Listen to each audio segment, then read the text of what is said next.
We're working the high line into turn 2 on the front stretch, presented by Joe's Karting. Online at joeskarting.com.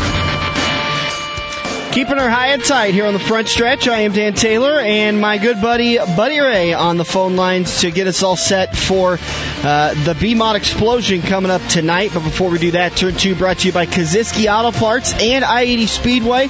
Can you believe it? The Silver Dollar Nationals are just around the corner. Thursday night, the Silver Dollar Nationals open up with the super late models and the Nebraska 360s, non-sanctioned B-Mods, and the Silver Dollar Nationals practice for the late models. Then on the 18th, on that Friday, it's the Lucas Oil MLRA super late models and USMTS Casey's Cup modifieds. And then it all wraps up Saturday night, Lucas Oil MLRA super late models and the USMTS KC Cup modifieds. All tickets available online at i-80speedway.com, and you can get them at the gate, but just get them in advance. You save yourself a little bit of time, money, and headache. All right, let's head over to the phone line to get an update with my buddy. How you doing, big guy? Hey, do you got me all right? I got you. 5x5. I'm actually sitting in the toter right now with the 99 RE driver, Are Schouten. Of course, everybody knows we're down here in the great city of Atchison, Kansas, for this B-Mod Explosion, the first annual for Atchison County Raceway. I tell you what, this is a fun time down here. Arie did an outstanding job Friday night. Started dead last in the feature, came home with an 8th place finish. The Joe's Karting car. Not exactly a good night. We had some issues in the heat race, not a big deal. Got held up by a couple cars, came back in the B feature, and we don't have enough time in this show to tell you what all broke and got destroyed on that B-Mod in the B feature, but we're working hard on it right now. I think gates open at 6, racing at 7 o'clock tonight. But I tell you what, this is a fun track. It is literally like, me and Arie were laughing about it. He's sitting right here. If MMA does have cage fighting, this is exactly what the racing is like. It's a tiny, I mean, I can't tell you how tiny of a track this is. The modifieds will still go 3 wide in the corner. Morons like me might even try to go 4 wide in the corner on the high side. What did you think of it, Arie?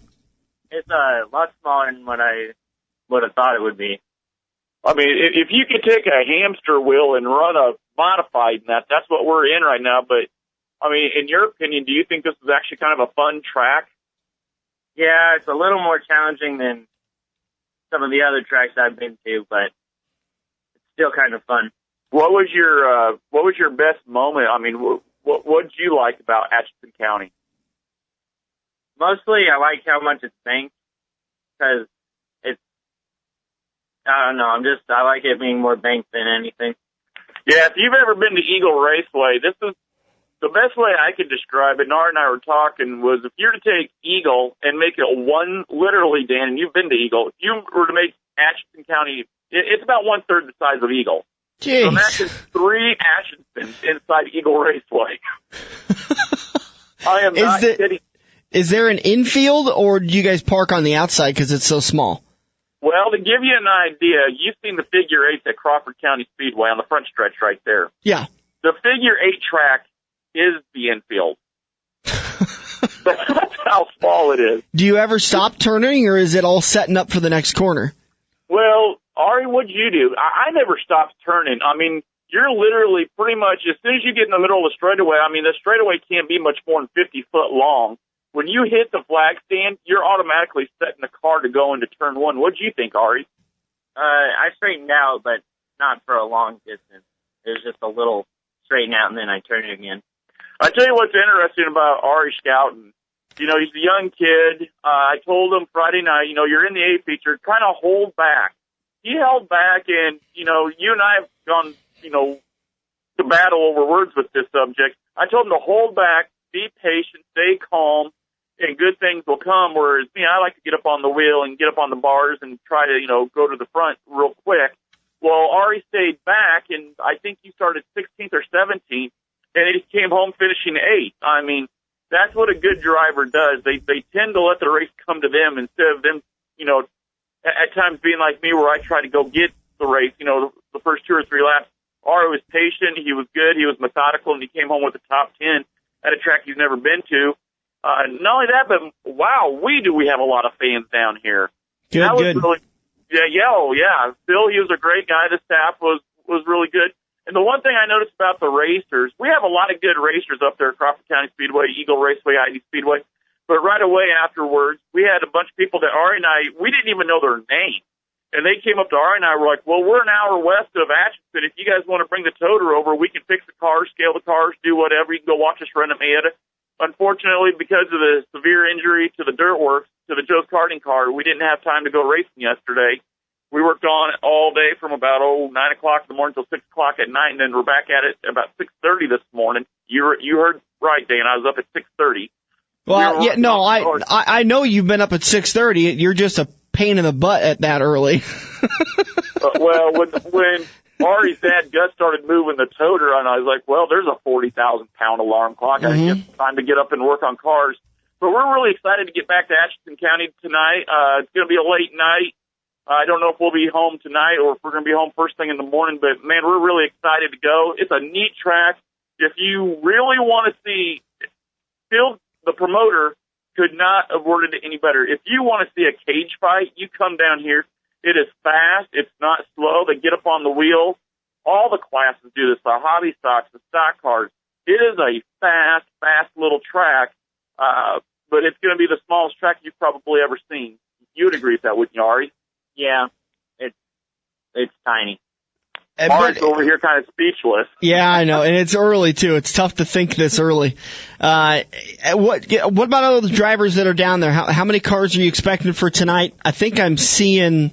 I may be reading this wrong. Yeah, I am reading it wrong. How many cars are you seeing down there so far today?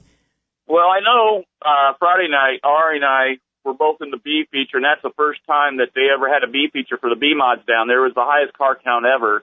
And even then, it was 25 cars. They only start 16 in the feature. But I think they were saying tonight they're going to have the micro sprint. The micro sprint ain't much bigger than a cage car that runs at a Mini E or Little Sunset. But they're going to have about a dozen of those. I think they're going to have about a dozen E mods, and I think they are expecting somewhere right around 50 to 55 B mods tonight. But I mean, they got drivers who've got kids, or actually I shouldn't say kids. There's drivers who have flirted with the USMTS. There's a lot of drivers from the INCAA mods. There's going to be a whole plethora of drivers from all sanctions and all levels up here. But the one thing about Atchison, Phil was absolutely right last week when we talked to him on the radio show. There was cars last lap, last place, coming off turn 4, splitting the crosshairs and going straight to the front and getting by the start-finish line. Just because you lead the whole race don't mean nothing here, because he's right. You can come from dead last to first place in a matter of 50 foot. And I believe you're actually sitting with the kid that is going to be celebrating a birthday tomorrow. Yeah, the big 1-6. I mean, he's actually got one gray hair on his head. I've been watching that all weekend. Has he got any hair on his chin? That's the question. I was sitting in the toter race in front of me. I'm looking, and I see a couple blonde hairs. But I tell you what, the one thing I want to say that was really neat about Arie, they interviewed me on Friday night in the middle of the front stretch, and I was telling all the pretty girls down there in the stands that, Arie is getting ready to turn 16. He's single and ready to mingle, and he had about 30 people at the toter immediately after the races, and we're over there looking at my car, and his dad comes over and goes, Arie, there's like 30 people over here. So he gave out a lot of koozies and water bottles, signed some autographs and whatnot. So it was really neat to see, like I said, we had a lot of fans down here. We have a lot of fans coming back tonight. That's why we want to get both cars up and running, but we'll get after it. I know Arie's car's pretty much done. It's just this poor excuse of a Dirtworks is sitting in pretty bad shape right now. All right, buddy. Appreciate the check-in. Let me know. Send me text messages how you're doing, and I'll post them on the front stretch so everybody up here can stay up to date if they can't make it down to Atchison County Raceway tonight. I tell you what, the one thing I will give everybody a preview. I've got the recording equipment down here. You know that. So this week on the Swinging Dirt, I'm going to sit down at the toter and I'm going to have a one-on-one with Are Schouten and have fun with them. So look forward to that. Are you going to get an interview with the winner of the Explosion? I'm going to try my best. I got everything charged up, ready to go. I'm excited to get there. Even we're trying to race. There's a real possibility that the Dirtworks may not be able to race tonight, but we're hitting it hard. There's 5 guys working on it. We look like Hendricks Motorsports right now on my car. Kind of cool. I don't know if we'll go that far, but Well, not as clean cut and well funded. Actively doing something on the car, so no, yeah, we're getting after it right now. All right, big guy. Appreciate the check-in. Alrighty, thank you. All right, let's head over to line number 2. We'll talk to Stan Cisar. Stan over at Eagle Raceway, the announcer on Saturday nights. Stan, how you doing, man? Stan, you there? Yeah, pretty good, okay. Dan. Can you hear me? Yep, got you now. All right, how did racing go last night at Eagle Raceway? I'll tell you what, last night it's thus far this year, probably the most competitive features in every division and every class all season long. The sprint car A-main event last night was off the charts. 3 wide racing, 3 grooves of racing down at Eagle on a relatively smooth track. Mother Nature cooperated a little bit better this week, and we didn't have the heavy rains and the soft track that developed some ruts and holes and stuff. But what an awesome race last night. Jason Martin picking up the win, and Terry Richards, Doug Levereux coming out of the B, charges to a 4th place finish. Adam Gullion barely getting nosed down at the end, but it was a 3-4 car dance the whole thing through, and a great crowd on hand, and had a lot of visitors from out of town. Knoxville got rained out. Some of the guys from the Sprint Car Hall of Fame Museum were over, and Chris Krug, one of the announcers at the Knoxville Raceway, came over, and we had a great time last night. Racing was awesome. As I mentioned, Jason Martin picking up the win in the IMCA Race Saver Sprint Car deal, and we were kind of calling it a little preview for the Race Saver Super Nationals coming up on Labor Day weekend. In the IMCA Modified Division, Bob Zobek, he ended up winning the war. Chad Anderson was in the hunt the whole race. Clint Holman, Justin Wolf, Chevy Hayden, same deal.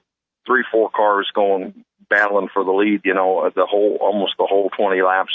In the Sport Mod division, Sean Harker finally shaking some of the bad luck that's plagued him most of the year, and he picked up the win. Hobby Stocks, there was extra money on the up for grabs last night, and tempers were flaring just a little bit. RJ Macue and Nick Beckman, and Nick might have rubbed him a little bit when he made the pass, but it was my deal. It was a racing deal. They touched, but Nick got off him right away, and RJ had a chance to return the favor and didn't get close enough once Nick got by him. But it was a very good race, but it ended up with a little excitement in the pit area and in the tech area after the races. But that's another story for another time. And Ramsey Meyer came up and picked up the IMCA Sport Compact win. There seems to be I guess I kind of felt it down at Crawford County too, a little bit of I don't know what you want to call it, maybe some angst, a little bit of pent-up frustration because they haven't got to race as much the last couple of weeks with as much rain as we've gotten on the weekends. Did you kind of sense that too, that it was just kind of people were ready to race and a little too excited? Well, I think it's, luckily we've been probably one of the only tracks in the area, and thanks to the great efforts, and you hear two things. You say, well, we got so much rain. Those guys worked all day long on Saturday, the crew down at Eagle Raceway, just to try to get us a raceable racetrack and to be able to get the races in, which we did for the last 2 weeks. Unfortunately, it was pretty soft because it was, rain-soaked dirt, and the track was soft, and it did rut up, but they graded during intermission both the 2 previous weeks. Last night, all they did was a little creative fluff and buff, as we like to say, added some water and scaried the surface and rolled it back in, and we had a great track for all the features, and the extra 10 minutes or 15 minutes or so during intermission is well worth the wait. And last night, unlike previous weeks, we didn't have to shorten any features. Everybody minded their P's and Q's and got the races done within their time limits, and all in all, just a great night of racing. And to get back to your original question, I don't think it's in our deal. It wasn't penned up from not being able to race. It's just the fact that the competition is so fierce down there, and so many guys really have a chance to win. Some guys are feeling some frustration, and they're a little bit on the edge because somebody that's maybe used to winning is not winning and having some tough luck, and they're frustrated more than anything else, I think. Anything else going on throughout the night that we should talk about, or was it just some great racing and nice clean stuff, nice clean event? It was a typical Eagle Raceway night, like I said, and it was a great night to have a lot of visitors in the house because it was an excellent night of racing as usual. I want to say close to 160 cars between the 5 classes, and point battle's starting to shape up a little bit. One thing that, Shane Hyatt, our points leader in the modified division, he had been in the hospital previous week with some pneumonia, and the word was he was not going to be able to compete, but Shane was in the house, and I think he salvaged that point lead. I believe maybe a 6th, mid top 10 finish, and he hung with the big dogs. He and Johnny Sanoff were pretty close most of that race, and those guys finished outside of the top 5. So that's how tough the competition is down there. Stan Cisar of Eagle Raceway. Stan, you're a consummate professional. I always do appreciate you joining us and helping me out with getting updated on what's going on down at Eagle Raceway. Hey, anytime, man. Have a good one. Enjoy your Sunday.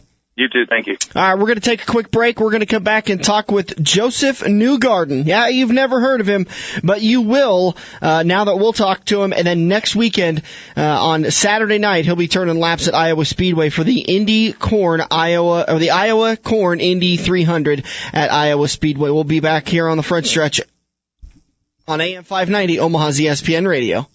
Do you celebrate when you finish mowing before your neighbor? Winning the race to the shortest checkout line at the grocery store? Or getting dinner on the table in record time? Well, there's a race fan in you, and it's time to let it out. Experience a different kind of race at Iowa Speedway on July 11th and 12th for the American Ethanol 200 NASCAR Camping World Truck Series and Iowa Corn Indy 300 IndyCar Series. Tickets start at $20. Learn more at iowaspeedway.com or call 866-RUSTY-GO. For 50 years, Eagle Raceway has been pushing the limits of dirt track racing. Saturday nights, come see the Midwest's best battle at the fastest third-mile track. Gates open at 5:30 for IMCA Modifieds, Sport Compacts, Hobby Stocks, Sport Mods, and Race Saver Sprint Cars. Eagle kicks their season off on April 19th with the Icebreaker Challenge, featuring the debut of the Race Saver Sprint Cars. Located just 10 minutes east of Lincoln on Highway 34 and online at eagleraceway.com. Joe's Karting is the Metro's fastest indoor karting facility, with karts that can reach 45 miles an hour because they rip the governors out and design the track to be fun yet challenging. This isn't your typical amusement park go-kart track. This is white-knuckle, full-throttle racing at its best. It's time to get to Joe's and find out what everybody's raving about. Located just off 23rd Avenue in Council Bluffs, or online at joeskarting.com and on Facebook, too. Get to Joe's today and unleash your inner race car driver. Time to grab another tear-off and make your move. We're headed into Turn 3 on the front stretch, presented by Joe's Karting. And turn number 3 here on the front stretch, presented by Iowa Speedway. Online at iowaspeedway.com. That's where you can go to get all your ticket information for the American Ethanol 200 for the NASCAR Camping World Truck Series on Friday night, and the Iowa Corn Indy 300 presented by DeKalb for the Verizon IndyCar Series on Saturday night. Now, all the action kicks off Friday with the Suck Up Pole Award. First, the IndyCar Series will have their pole qualifying, and then Truck Series will have qualifying in the Truck Series Friday night at 7:30. Then on Saturday, the gates open up or the parking lot opens up at 10 a.m. with gates opening up at noon, and racing for the Verizon IndyCar Series at 7:30 that night. So you've got a full day of everything going on at Iowa Speedway. iowaspeedway.com or 866-RUSTY-GO for ticket information.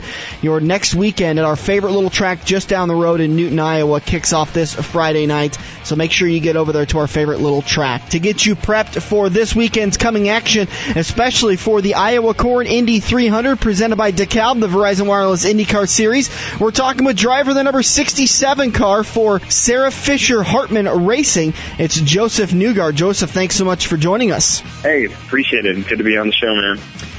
You first started driving at 13 in a cage kart. Is that the first time you drove something, or had you had a little experience before that? No, 13 is when I first started out. I always wanted to drive karts when I was a young kid. I finally convinced my dad to take me. So, yeah, 13 to 23 so far is my career span, pretty much. 10 years, not much time to do what all you have done, but you've been fairly successful. And I guess when I'm looking over your stats, I think you've risen through the ranks pretty predominantly.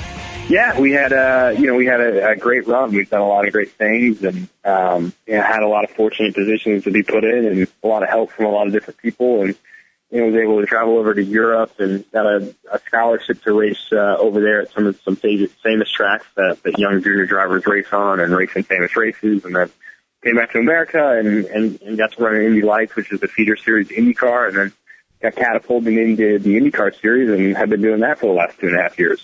What moved you towards IndyCar and not something else? Really just positioning. It's where you can be at the right time, and where you have the most competitive arena to get put into. And for me, Indy Lights in 2011 was the most competitive ride that I could get. And that's what I went to, and that really feeded to IndyCar. So that's kind of how it transpired. It's a matter of where you can put yourself to be in the best position to have success. I'm kind of fascinated by some drivers that, primarily we deal with stock car racing, NASCAR, and dirt track, and I am kind of surprised at some drivers that they'll turn down a ride in order to find a better one. Have you ever turned down a ride for the opportunity of holding out? Hopefully something a little bit better will come along, or has it pretty much just been, you'll give me a ride? Yep, I'll jump in there and prove my worth. It just depends. It depends on what the situation is. You really have to look at it from all sides before you make a decision on something, but it's happened before. I mean, if it's not the right situation and you don't think it's really worth any value to do something, then sometimes you don't do it. And then other times you just want to do it because you want to drive. Yeah. And it doesn't really matter what the situation is. So, it just depends. It really is a case-by-case thing. You really have driven a lot so far. Is there anything on your record that, you kind of went out and played around with a little bit, that you enjoyed racing? Nothing. I haven't driven anything that I haven't raced. So there's nothing yet that I've tried that, I haven't had the opportunity to race, but I'd like to try everything. I love sports car racing. Love everything that stock car is doing. Formula One. I mean, I'm just a racing fan in general. So, IndyCar is a passion of mine. I think it's a wonderful series. The cars are incredible. They're the fastest cars that you'll find in North America, but other than that, everything else out there, I'm really a fan of too. So I'd like to try a lot of different things as well. A lot of dirt drivers that we talk to say that sometimes the speeds, they get so wrapped up in how fast they're going and they get so excited that they forget to breathe. I imagine you have that problem being in one of the fastest automobiles out there. Well, for us, it's hard to breathe because of the pressure that's put on your body. For us in IndyCar, we pull so many G's in the corner that sometimes physically you can't even breathe. When you're in the corner, a lot of the times you're not capable of it because your body's being compressed so much that you can't even move your lungs until the straightaway. So that's more of a case that happens to us, but it's all part of it. You learn to breathe correctly, and there's a lot of training that goes into it for all these drivers. They're all very physically fit to drive Indy cars. And a lot of guys that have come over from NASCAR actually have to reacclimatize themselves to an Indy car. They gotta get fit all over again. They have to reach a new level of fitness just to drive an Indy car. So, for me, it's a cool sport just from that standpoint that the cars require so much from the driver itself. At a small track like Iowa Speedway that's 7/8 of a mile, and you talk about having to breathe during the straightaways, there's not a whole lot of straightaway for you to take up much of a breath, is there? There's really not. Iowa is a tough track. It's a very difficult place to physically drive the car. I mean, we have no power steering, so a lot of what's happening with the car is just fighting it. You're trying to fight the weight of the car, and you're doing that for 2 hours, and then at the same time you're being loaded up. I mean, we're flat out around Iowa doing 180 miles per hour, and that's on a 7-8 mile oval. And so, doing 185, trying to just breathe is one of the most difficult challenges of it. You got to last a couple hours. So, training is a big part of it. Iowa Speedway starting to get the reputation of being a rough track with some of the bumps throughout the straightaways and the corners. Do you enjoy the bumps, or is that kind of one of those aspects of racing that you don't enjoy? Oh, I don't mind them. I think the bumps add character. It's all part of the track. It's all part of figuring it out. It's all part of the evolution of the circuit and trying to make your car work around a place. And it's just a challenge. It's a challenge to figure out. And each weekend, everyone's trying to figure out the equation, and the guy that figures it out the best and the quickest is normally the one that ends the weekend as the winner. You figured out how to make your way around Iowa Speedway in, I believe, 2011 when you won there in the IndyCar or in the Indy Lights series. Have you been able to apply that victory to your racing the last 2 times you'll be there, and then 3 times coming up this weekend? I hope so. I truly do believe that I can. I mean, I think, for us on our team with Sarah Fisher Hartman Racing, we've made big strides with what we're doing, and I think we've got a really good package that we're going to go there with this year. It's totally different from last year, and I'm hoping it's going to work out for us. I do feel that we're going to make big progress, and we're going to be one of those guys that can challenge us to the top.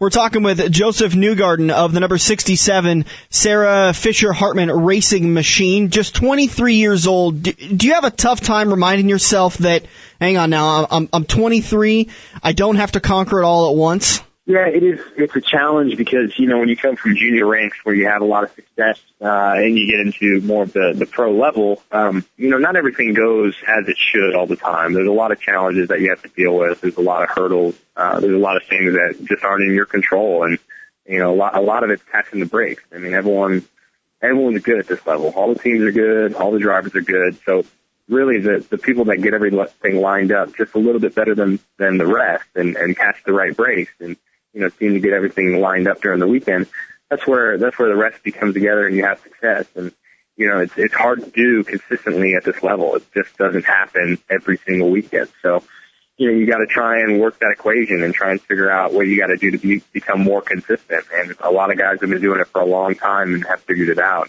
As a young guy, you gotta just try and learn that process. We're used to the Iowa Corn Indy 250 at Iowa Speedway. This year, it's going to be the Iowa Corn Indy 300. Talk to me about those extra 50 laps. Is it going to be a big strategy change, or are we just going to get an extra 50 laps of great racing? Ooh, it's probably just more great racing. It's normally a very tight field. I hope everyone can come out. I mean, Iowa Speedway is just a fantastic facility. We always have great fans there. There's always a lot of people that are just really excited for Indy cars to be there, and hopefully everyone can get their tickets if they go to iowaspeedway.com. And, I think you're gonna see a great race. You really are. I've been watching IndyCar racing there for many years, even before I was a driver. And it's a fun track to watch drivers try and tame, especially with Indy cars, because they are flat out. They're going as fast as possible. It's such a tiny little track that they're doing it on, and they're running 2-3 wide. And you just see incredible side-by-side action. You're going to see people moving over the bump and then hopefully not sliding into the guy next to them or causing a wreck. I think you'll see that all night.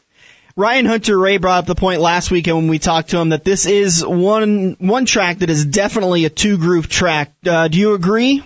Oh yeah, for sure. You can run too wide around Iowa. You can get up on the second lane sometimes when you're better than the guy in the bottom, and you can figure out how to get around them. And then vice versa, you can do that on the bottom as well. So it's a fun track. It's an interesting place. It's definitely one of the ones where we run side by side for many, many laps. And I think again, you're gonna see that all night. The extra laps is just gonna add more racing to it.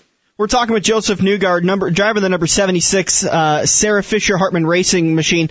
Josef, if there's one other race out there, let's take the Indianapolis 500 off the plate because you're racing in that series. So, you're going to get your shot at that every year that you're racing in the IndyCar series. But is there one other race out there that has that prestige like the Indy 500 that you would just absolutely love to get a shot at? Jeez, I don't know. Any race, really, because I love every track. It's like the question, what's your favorite track? And I don't really have a favorite one. I mean, every track that I go to, I feel like is an awesome racetrack, and it's cool to drive an Indy car around it.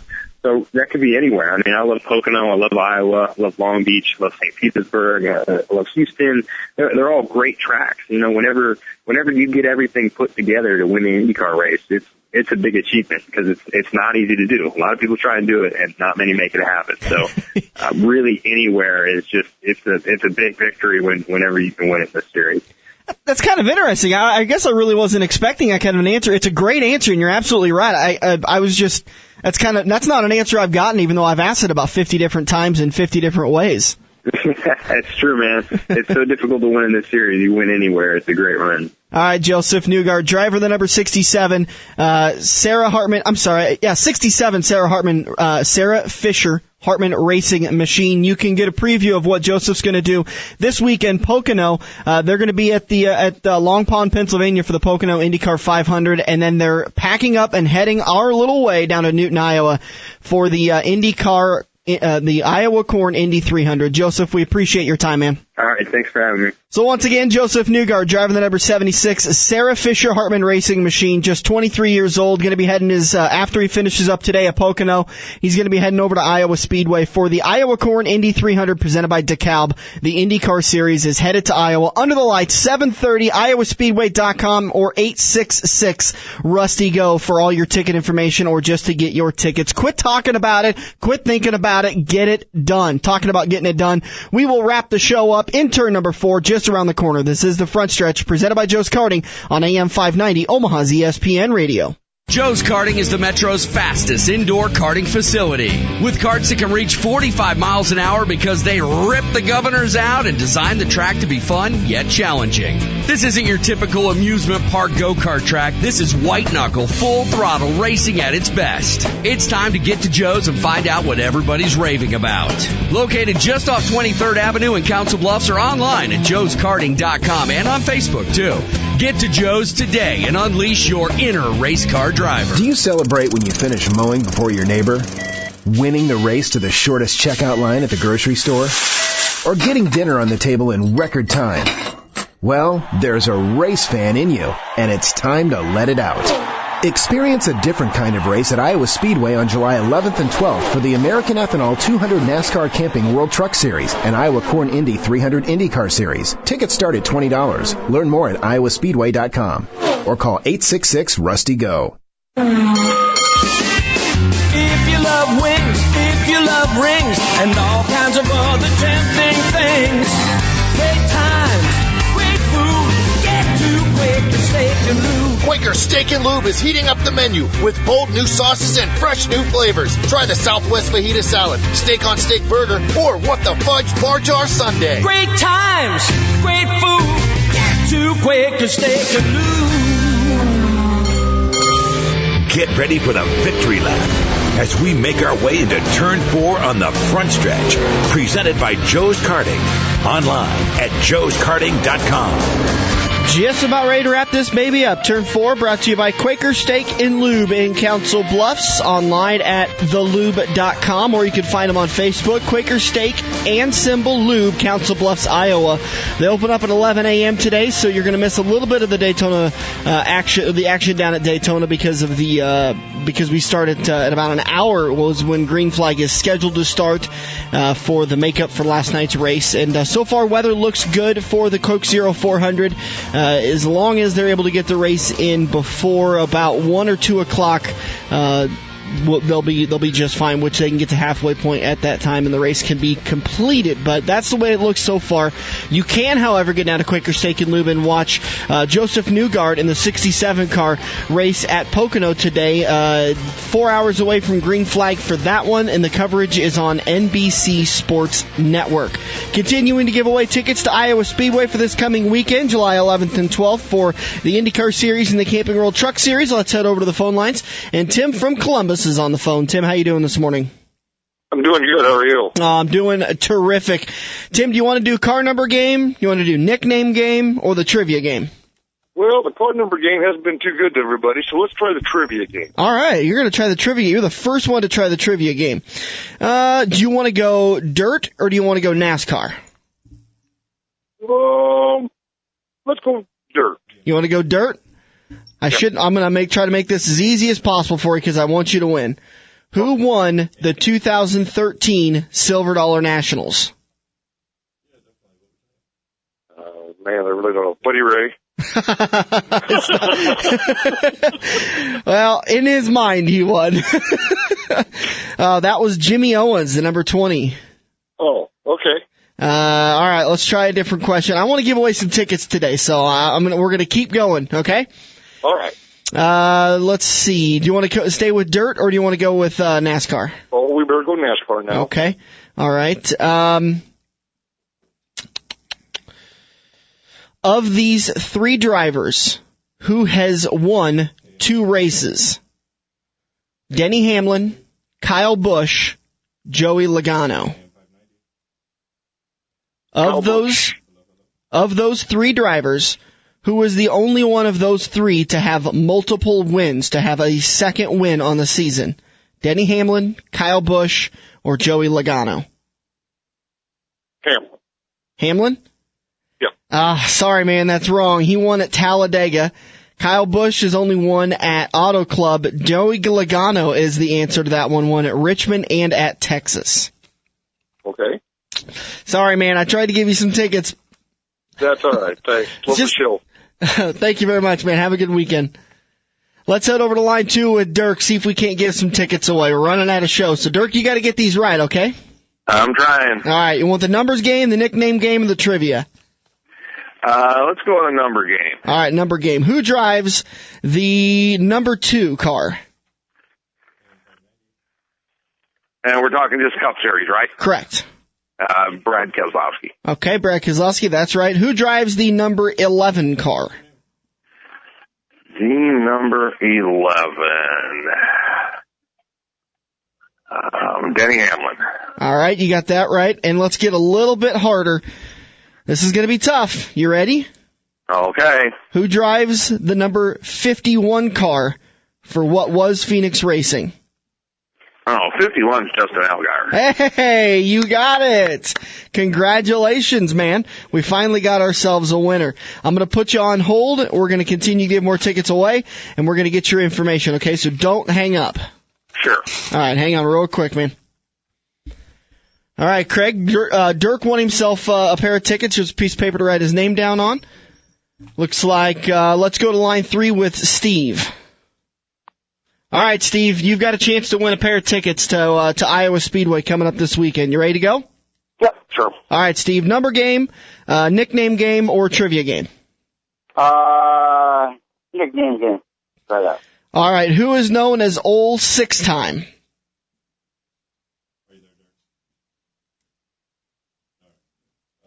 Michael Waltrip? No, it's not Michael Waltrip. Dang. Sorry, Steve. That's Jimmy Johnson. Oh, okay. For the 6 championships. Old 6 time. I was thinking Michael Waltrip 6 times over. 6 times rolling? Yeah. Oh, man. Sorry, buddy. I tried it. Have a good weekend. We appreciate you calling in. Yeah. We'll try to go over to Dennis and see if Dennis can win himself a pair of tickets. Over to line number 1 with Dennis. Dennis in Omaha, you got me, bud? Yes. All right, we going car number game, nickname game, or trivia game? Trivia. All right, you're going to go with trivia. Let's go with who was the first driver this season to win multiple races? Junior. Oh, it was close. It wasn't Junior. It was Kevin Harvick. All right. All right, let's keep trying, though. We got. We'll try to get some more. Do you want to do another question? Or you want to switch over to a different game? Are you still there, Dennis? Oh, I think Dennis hung up. We got Tim on the line, on line number 2. Let's throw it over to Tim. You want to do the number game, nickname game, or trivia game? Let's go with nickname game. All right. Let's see. Who is known? I'm going to give you a really easy one. You got to get 3 of these right, okay? Okay. Who is known as Matt the Brat? That's Matt Kenseth. That is Matt Kenseth. Good job. All right. Who is known as Sliced Bread? Sliced bread. Yeah. He came into the series. He'd only raced 6 nationwide series before he was promoted to take over for a driver who had been very successful in that car. He was known as the best thing since sliced bread, and thankfully they shortened it to sliced bread, and thankfully they've kind of quit using it recently. That's a terrible nickname. My brother used to be called Toast in high school because his football team, because he always got burned. Oh. Okay, I'll give you a hint because I want you to win. He races for Team Penske. David Reagan? Oh, no. David Reagan doesn't race for Penske. Oh, sorry. In the Cup Series, it's Joey Logano. Oh, okay. All right. Well, we tried to give him away, but unfortunately we've run out of time. Hey, appreciate you calling in, bud. All right, so we gotta end the show. We appreciate you guys, your support and calling in and trying to win. I'll have to make it a little bit easier next time. It got harder as we went on, but, all right, we'll do it again next weekend. It's the Silver Dollar Nationals preview show next weekend. Tad Pospisil, Joe Kaziski, and Ben Shelton all lined up. Enjoy the Coke Zero 400 today on TNT. This is the Front Stretch, presented by Joe's Karting on AM 590 Omaha's ESPN Radio. We have all been there before. Broken car part in your hand and some snot-nosed punk behind the counter has no idea what he is talking about, but he guarantees that this part will fix your car. You pay an arm and a leg for the replacement, get it home, and sure enough, it doesn't fit your car. Now, learn from your mistake and give an experienced salesperson at Kosiski Auto Parts a call today at 402-731-4592. Kosiski Auto Parts will get you back on the road with your arms and legs still attached. Joe's Karting is the Metro's fastest indoor karting facility.